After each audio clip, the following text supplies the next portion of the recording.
Assalamualaikum warahmatullahi wabarakatuh. Perkenalkan, nama saya Intan Arzeti. Saya dari program studi Sejarah Terapan Keperawatan dan Profesi Nurse. Di sini saya akan menjelaskan tentang anatomi kerangka manusia. Yang pertama, saya akan menjelaskan tentang pengertian anatomi. Anatomi berasal dari kata ana yang berarti ke atas atau memisahkan, dan tumi yang berarti memotong.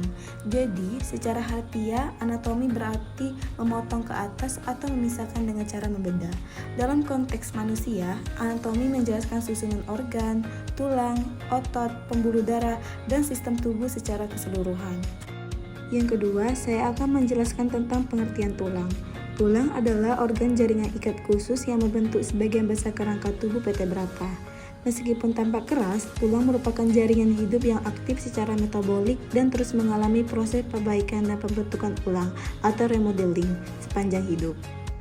Selanjutnya yaitu jumlah tulang manusia. Berapa sih jumlah tulang manusia? Jumlah tulang manusia dewasa yaitu 206 tulang, sedangkan bayi lahir adalah sekitar 270 tulang, tetapi sebagian akan menyatu saat tumbuh dewasa. Tulang terbagi menjadi dua bagian utama, yaitu tulang aksial dan tulang apendikular. Jumlah tulang aksial pada tubuh manusia yaitu 80 tulang, di tengkorak 22 tulang, telinga tengah 6 tulang, tulang hyoid 1 tulang, tulang dada 1 tulang, tulang rusuk 24 atau 12 pasang, dan tulang belakang yaitu 26 tulang. Selanjutnya, jumlah tulang apendikular di tubuh manusia yaitu 126 tulang. Yang pertama, anggota gerak atas meliputi humerus, radius, ulna, karpal, metakarpal, dan palang. Yang kedua, anggota gerak bawah meliputi femur, tibia, fibula, patella, tarsal, metatarsal, palang, dan yang terakhir yaitu tulang pinggul atau pelipis. Selanjutnya, saya akan menjelaskan tentang fungsi tulang. Fungsi tulang yang pertama yaitu sebagai penopang struktur tubuh. Tulang memberikan kerangka atau rangka tubuh yang kuat dan stabil. Fungsi ini sangat penting karena menopang seluruh bagian tubuh, menjaga bentuk tubuh tetap tegak, dan mendukung organ-organ internal agar tetap pada posisinya. Yang kedua, yaitu melindungi organ vital.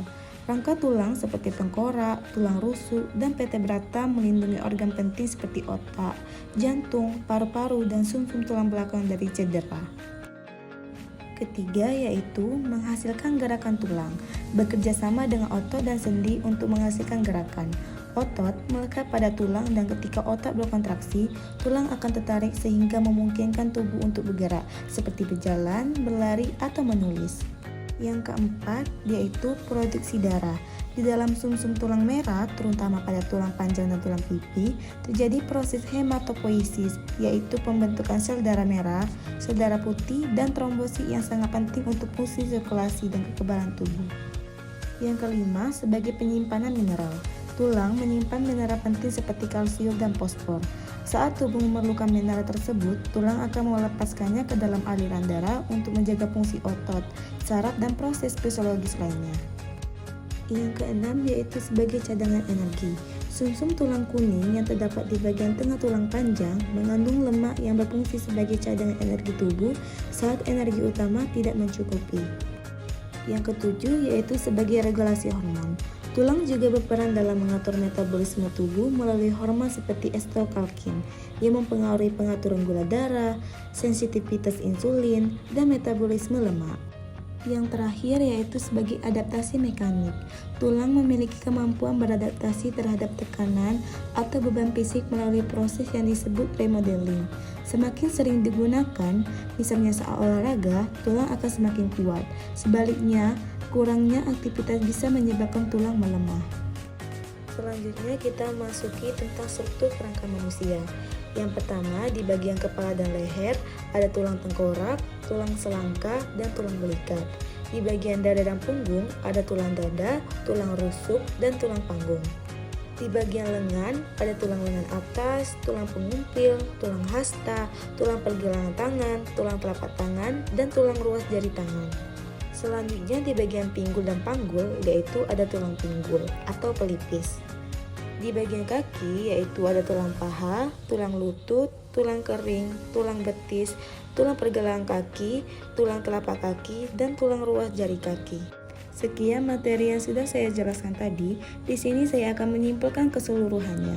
Kesimpulannya yaitu kerangka manusia terdiri dari 206 tulang yang saling berhubungan dan membentuk sistem pendukung tubuh yang kompleks.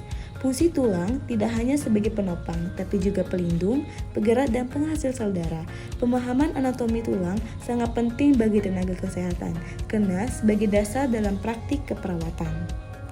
Sekian dari pembahasan materi dari saya ucapkan terima kasih. Wassalamualaikum warahmatullahi wabarakatuh.